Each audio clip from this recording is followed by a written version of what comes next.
I'm Boyd Stevenson with Game Castle College Park. I am honored to be joined today by Fred Hicks, the publisher from Evil Hat Productions, who is also probably most originally famous for being one of the co-creators of the Fate core system. Um, but since then, going into Evil Hat with so many different products, perhaps most famously right now, Thirsty Sword Lesbians. That's way up there. Blades in the Dark, Monster of the Week. Yeah. And congratulations on 2 Ennies last year. I mean, that must have been a really, really big deal. That was the validation I really wanted to see reach the team for TSL. That's they deserved it. April did such good work on it, and it just came together perfectly. Are y'all up for anything this year? I think we've got a nomination for Improv for Gamers Second Edition. Okay, cool. Yeah. Cool. Well, I will definitely keep an eye out on that. Also Blades in the Dark. I know a lot of our community that's played regularly here. Yeah, it's all over the place now. Scum and Villainy, Monster of the Week, and a bajillion Fate supplements. Yeah.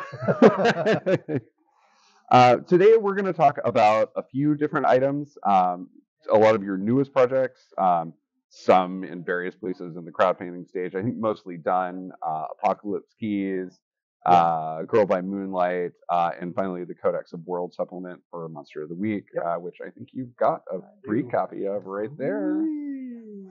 But we're also going to talk about some of your less well-known work, including as the keeper of the Bits and Mortar program, which is very near and dear to my heart as a retailer. Near and dear to mine. And finally, to all of you tuning in at home, I want to remind everyone that, number one, please be super nice and say great, nice things to Fred in the comments. But also, if you like this sort of stuff, remember to like and subscribe to the channel and to comment that way, because that's how we make decisions about what sort of videos we're going to do in the future. All right. Well, so Fred, before we jump into all the stuff going on with Evil Hat Productions, how did you get into the role-playing game hobby? It bit me early. I think I was on a playground in third grade. Back in 19. And a friend of mine. I remember that year. Yeah, that year. Everyone knows. It takes us way back. A friend of mine was playing with strange-looking dice. I'm like, what are those? And even just the dice got me, because it was unusual, right? And I don't know that I really played role-playing games for a huge amount of time from there on forward, but I sure messed around with them. Okay. Redbox, D&D on forward. It just worked its way in. It was lonely fun when I didn't have a lot of friends. It was great fun when I did. And I do remember that Redbox. We actually had a group in store talking yesterday, and someone was talking about how they went back to, not the full adventure that was in the DM's guide in the Redbox, but the little play through yourself adventure that they remembered as being so expansive as a child, and rereading the PDF as an adult, they were like, it's 4 rooms. It's everything really just kind of felt gigantic at the time, and it condenses really, really quick. I mean, God, I barely remember the fine details of it, but I do know that my friend and I almost immediately started house rolling so we could roll bigger dice for our stats, so we could show up with bigger bonuses. Very much a third grade mentality for D&D. But I think it also oriented my brain on these rules are not sacrosanct. You can mess with them, you can change them, you can see how those changes change how the game plays.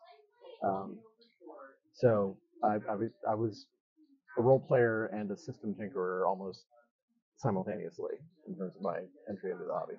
Okay. I mean, and that's probably a really great segue, because you decided to make a career out of this. I mean, much to my surprise. Well, I guess, what were you doing before, and what made you decide to go full hog here? So after college, I ended up at a Maryland-based internet startup called Digex. Okay. And that's where I met my wife. But I'd gotten there because I'd met a bunch of friends online via like text chat based gaming, mostly centered around the Amber Diceless role playing game. Okay. So now you know that I'm talking about the 90s. um, and they, like many people who were online connected and geeks, were getting into the whole .com, bubble expansion, and they invited me out to check out Maryland and see if I wanted to work, starting in the customer service thing, but it very quickly arced through a bunch of other stuff in tech. Did that on up to 2006. Okay. And during that span,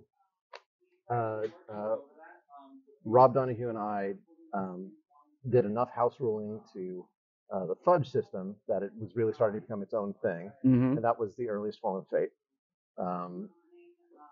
And we weren't doing it with any sort of intent to be publishers or anything like that. We just like putting our rules down. We like making them look nice. We like sharing them with everyone in a PDF. So it was an early free rule set that we circulated around and got, at least for the scale at which we were operating at the time, pretty popular.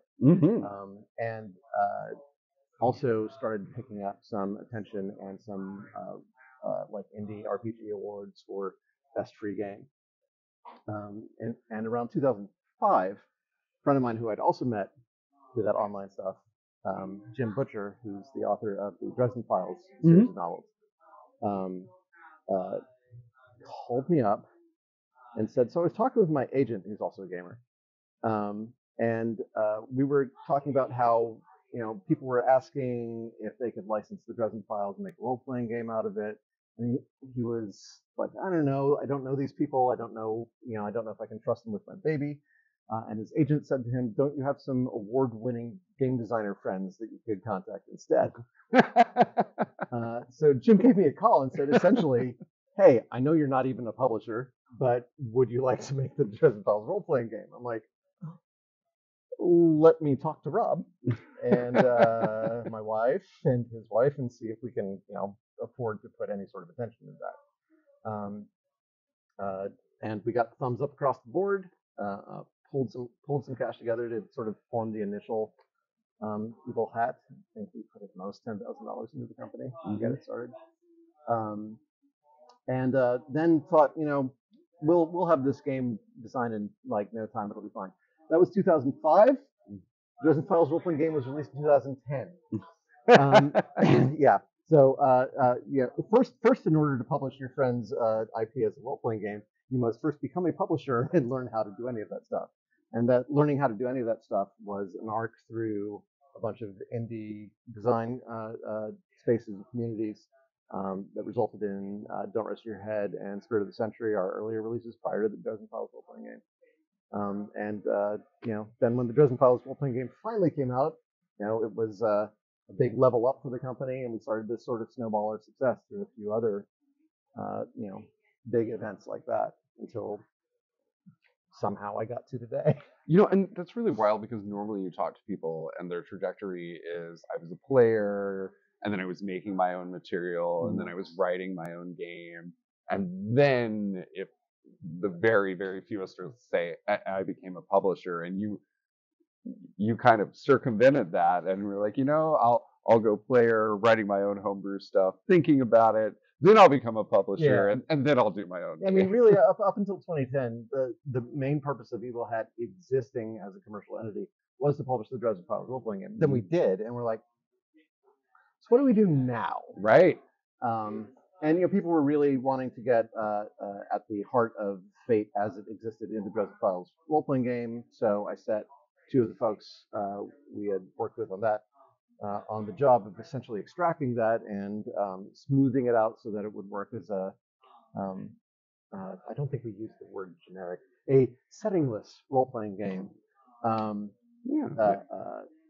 that ultimately became okay, we've gotten it out here, but now we see a bunch of ways to improve it. So we're going to do some improvements on top of that. And that's what became Fate Core in the hands of Leonard Balsera and Ryan Macklin primarily. Wonderful. Yeah.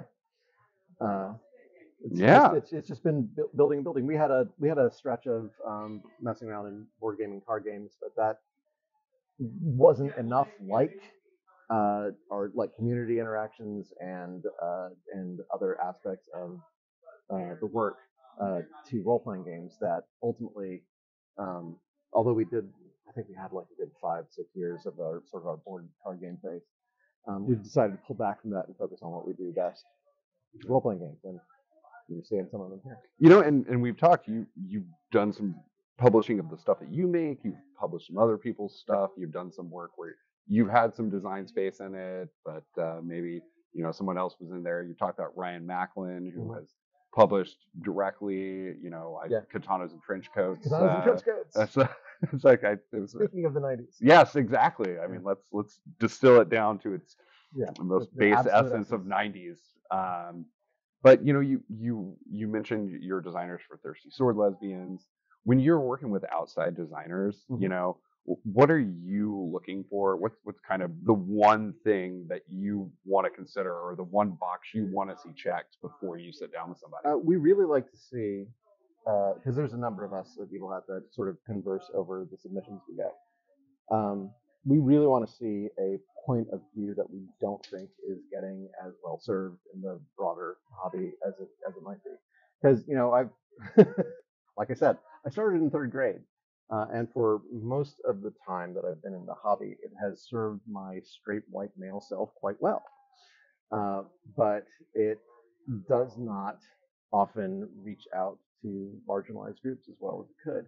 Uh, and I don't think that Evil Hat is going to be like the end all be all of addressing that in the hobby, but at least in the late 2010s onward, we've tried to make sure our focus is much more away from what the founder of the company looks like, and more like what the creative folks who are bringing games to us look like.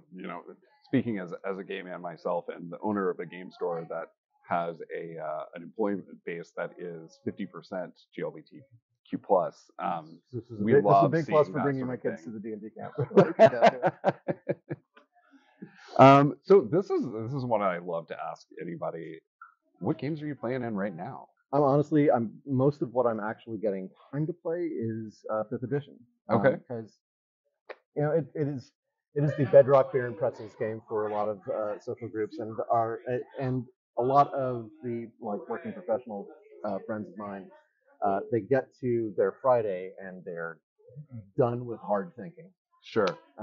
And fifth edition is kind of a like, okay, everything is familiar enough, we can just kind of let go and it's the lingua franca of the role playing exactly. game And ecosystem. it's got room for system mastery, it's got room for role playing improvisation, all that stuff. That's not to say that we don't reach out into other things, although I don't run my own games that often because it's that whole separation of work and play. I understand completely. Like if I'm looking at a game that I've published in the middle of playing it and I spot a typo that is going to fully derail me in ways that it wouldn't anyone else.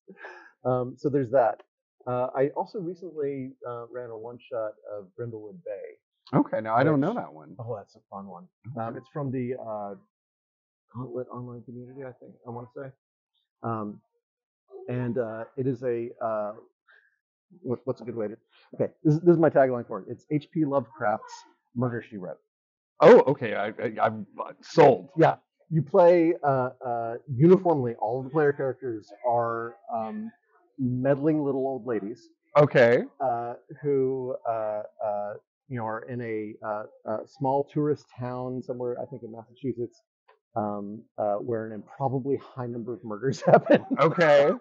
But and it starts out more like Murder She Wrote, and has really ingenious method for uncovering a mystery where no one at the table knows, including the DM, knows what the answer is. Oh, that's fantastic. And that actually was a big influence on Apocalypse Keys for the designer there.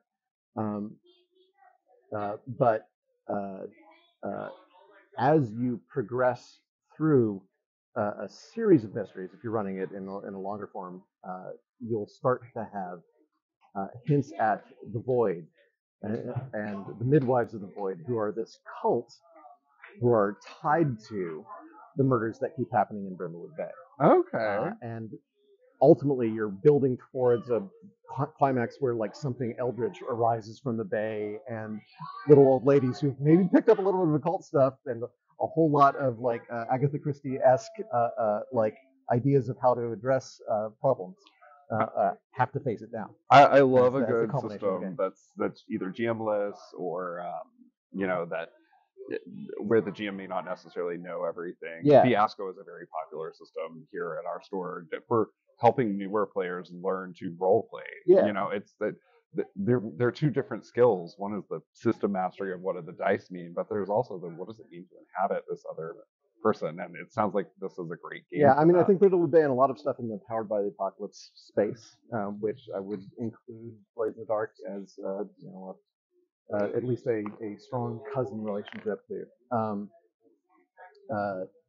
has been doing a lot about that we were originally going for with Fate, which is like sort of deconstruct what makes stories hit, like what are the beats, where do these land, and how well can we point system at that? So the sorts of stories we're hoping to tell with the role playing game actually naturally arise, both from the mechanical interactions as well as the story elements that are being brought to the table.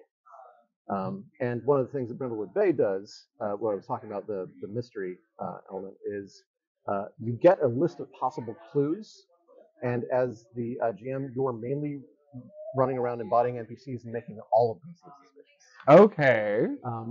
And then the players start to connect the clues together with the things that have been said by the NPCs, which are all suspicious, and have to start putting together a theory.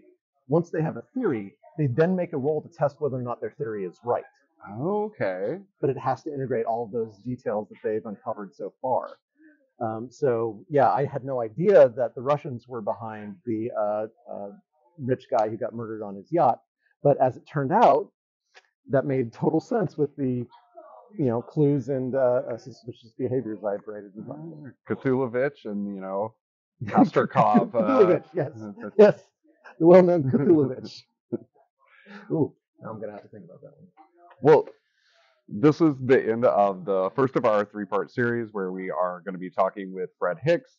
But tune back in with us. We're going to be catching folks up on what's happening at Evil Hat Productions, as well as talking about the Bits and Mortar program. After all of these have gone up individually, we're also going to do the whole long unedited interview with Fred. So hoping everyone likes that. Hope you catch all the Easter eggs.